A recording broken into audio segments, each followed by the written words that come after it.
Hi friends, हम हैं बेकुदी।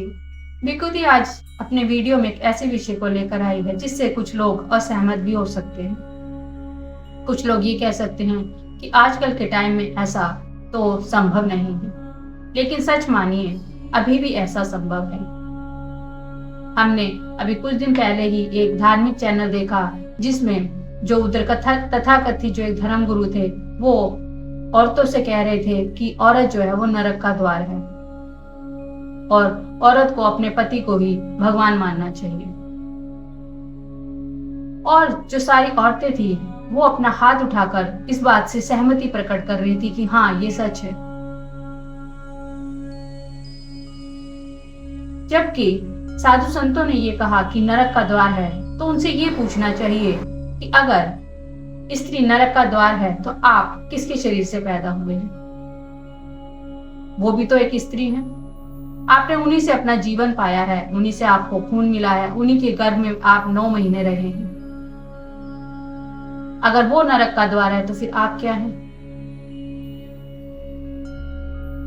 लेकिन हम स्त्रियां इतनी बेवकूफ हैं कि हम इस विषय में आवाज ही नहीं उठाती हैं, ना ही इसका विरोध करती हैं। स्त्रियां खुद इन साधु संतों को अपना गुरु मानती हैं। आपने जहां कहीं पे भी देखा होगा कि इनको जो इन साधु संतों को सर पर बिठाने वाले अगर कोई है तो वो स्त्रियां ही हैं। 90% इनकी जो शिष्या होती है वो स्त्रियां ही होती हैं। अगर आप स्त्री को काम वासना के कारण नरक का द्वार कह रहे हैं तो आप इस बात से तो डिसएग्री नहीं कर सकते कि कभी भी काम वासना एक तरफा तो हो नहीं सकती है। पुरुष भी इसमें इन्वॉल्व होता है, तो मतलब पुरुष वर्ग का द्वार, और अगर स्त्री इसमें इन्वॉल्व है तो वो नरक का द्वार हो गई। जबकि सच्चाई तो ये है कि स्त्री जो है वो पैसिव है, निष्क्रिय है, वो तो कुछ करती ही नहीं है। जबकि जो पुरुष है वो 24 घंटे सेक्सुअल रह सकता है, फिर भी वो स्त्री नरक का द्वार है और वो पुरुष नरक का द्वार नहीं है। अब इसके पीछे की चालाकी को आप समझिए। जो ये साधु संत कहते हैं, आखिर ऐसा कहते क्यों हैं? उनके पीछे की जो सबसे बड़ी चालाकी वो ये है कि जो उन्होंने अपने भीतर आज तक की काम वासना को दबा कर रखा हुआ है, जैसे ये स्त्री अगर उनको छू ले या उनके पाँव में पड़ जाए तो उनको डर लगता है कि जो उन्होंने अपने अंदर की भावना को दबा रखा है वो कहीं बाहर ना आ जाए। इसलिए वो अपने को तो दोष दे नहीं सकते, वो अपने को दोषी ठहराते नहीं। वो ऐसा करते हैं कि जो सामने वाली स्त्री है उसको ही बुरा भला ये दुर्व्यवहार करना शुरू कर। दुर्व्यवहार ही अगर आप उसको ये कह रहे कि ये नरक का द्वार है, जबकि इसमें उसकी कोई गलती ही नहीं है। ये तो सब ऊपर से निर्मित है, भगवान द्वारा बनाई गई रचना है। लेकिन हम स्त्रियां ना कभी इसके लिए विरोध करती, ना ही हम कभी उठकर ये सवाल करती कि ऐसा क्यों कहा जा रहा है। मैंने तो कई ऐसी बातें सुनी है कि किसी साधु संत की अगर कोई स्त्री पैर छू लेती तो वो 3 दिन तक इसका पश्चाताप करते हैं। आखिर ऐसा क्या औरत के शरीर में कि आप पवित्र हो गए, और आपकी माँ के शरीर में ऐसा क्या था कि आप जैसे साधु संत को उन्होंने पैदा कर दिया? तब तो आपको कोई ऐसी प्रणाली या आपको ऐसी कोई चीज पैदा करनी होगी जिससे कि आप चमत्कारी ढंग से अपने आप को पैदा कर सके, या आपने जैसे और जो ऋषि मुनि हैं उनको ऐसा, या साधु संतों को पैदा कर सके। स्त्री से ही पैदा हो रहे हैं, स्त्री से ही आप रक्त मज्जा पा रहे हैं, स्त्री से ही आप सारे संस्कार पा रहे हैं, और आप उसी को कह रहे हैं कि नरक का द्वार है। ये आपकी चालाकी है जिससे आप डरते हैं कि जो हमारे अंदर की काम वासना है वो जागृत ना हो जाए, जिसको आपने आज तक दबा के रखा हुआ था। क्योंकि औरत का तो ना कोई गुरु है ना कोई शास्त्र, क्योंकि जो भी शास्त्र बने वो पुरुषों ने बनाए हैं, और पुरुषों ने जो अपने भलाई के लिए कही गई बातें थी उन्हीं को आगे रखा। आप सती प्रथा को ही देख लीजिए, पुरुष की मनोबली को देखिए कि वो जीते जीते उस पर अपना अधिकार रखना ही चाहता था, लेकिन मरने के बाद भी वो यही चाहता था कि जो औरत है वो उसी के अधिकार में रहे, उसके साथ ही मर जाए। क्या कभी आपने सुना कि पुरुष सती हो गया औरत के लिए? नहीं, क्योंकि ना तो कोई शास्त्र बने हैं, ना ही कोई स्त्री ने कभी इसके लिए आवाज उठाई है। सालों तक हमने सती प्रथा को झेला है। नारी को समझना होगा कि ये जो साधु संत हैं जो इस बात से औरत का शोषण करते हैं या उसको सिर्फ मनुष्य तक होने की हैसियत नहीं देते हैं, उनको दान कहा जाता है, लड़की को दान कहा जाता है। अगर कोई स्त्री, माता पिता लड़की का विवाह करे तो कहते हैं आपने कन्यादान किया। क्या वाकई में हम कोई दान है?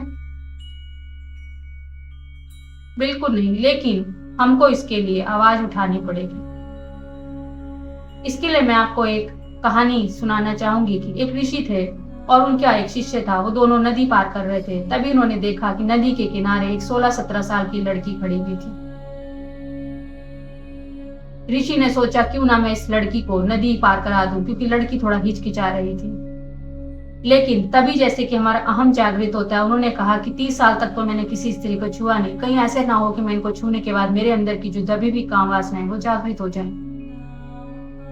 आंखें बंद की, सोच विचार की। जितना ही उन्होंने आंखें बंद किया उतना ही वो लड़की और ज्यादा खूबसूरत दिखने लगी। जो अंदर की कामनाएं थी वो बाहर आने लगी। मन ही मन में बहुत सारे विचार करे कि हाथ पकड़ लिया है, उनका आंचल उड़ रहा है, सब कुछ अपने मन में कल्पना करती। लड़की वहीं खड़ी है और वो ऋषि भी वहीं खड़े हुए हैं, या संत कहें वो भी वहीं खड़े हुए। आखिर मन मारकर उन्होंने नदी पार कर ली, लड़की को वहीं छोड़ दिया। लेकिन मन में तो वो लड़की ही बसी हुई थी। चलते हुए उसी के विषय में सोचते जा रहे थे। तभी उनको ख्याल आया कि पीछे तो एक शिष्य आ रहा है। शिष्य भी कहीं इसी ख्यालों में ना हो जाए, कहीं गलती से उस लड़की का हाथ पकड़कर नदी पार ना कर। लेकिन जब तक वो पीछे मुड़ते देखा, जो शिष्य था उन्होंने उस लड़की को कंधे पर बिठा लिया था और नदी पार करा दी थी। गुरु को तो बहुत गुस्सा आया। गुस्सा इस बात का नहीं कि शिष्य ने ये क्या, ये था कि जो ये लाभ मुझे मिल सकता था वो मेरे शिष्य ने उठा लिया। गुस्से में जलते हुए अपने मठ पर पहुंचे। वहां उन्होंने बोला कि मैं तेरी गुरु से शिकायत करूंगा। शिष्य बड़ा आश्चर्यचकित था। उसने बोला ऐसा क्यों, आप मेरी शिकायत क्यों करेंगे?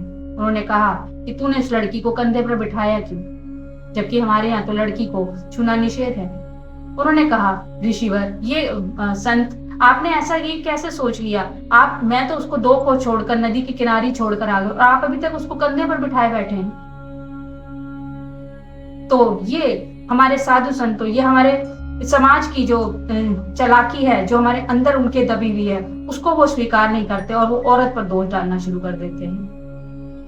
इस चालाकी को समझिए और ऐसे साधु संतों को निषेध, इनका बहिष्कार कीजिए और इनके पास जाने की कोई जरूरत और कोई आवश्यकता आप महसूस मत करें। आज भी देखा होगा आप किसी भी चैनल या कहीं भी साधु संतों के सत्संग में सबसे ज्यादा औरतें ही बैठी होती हैं। मूर्ख बनकर बैठी होती है, हाँ में हाँ मिला रही होती, ये सोचकर कि ये जो बोल रहे हैं ये देववाणी है, जबकि वो ये भूल जाती हैं कि ये एक छलावा है जो वो अपने चोरी को आपके ऊपर थोप रहे हैं। स्त्रियां नहीं, पुरुष भी ऐसे साधु संतों से प्रभावित होते हैं। वो कहते हैं कि हम तो औरत को छुए बिना रह नहीं सकते। ये साधु बहुत महान है जो औरत को छूने और पास ना आने के लिए मना कर रहा है। परंतु उसके पीछे का जो माया जाल है वो हम सबको समझना होगा। तो हम सब, खासकर जो औरतें हैं, उनको इसके लिए आवाज उठानी पड़ेगी, विद्रोह करना पड़ेगा और इसके अन्याय को जो ऐसा बोलता है उसके विरुद्ध आवाज उठाकर ये कहना पड़ेगा कि ये सच्चाई नहीं है।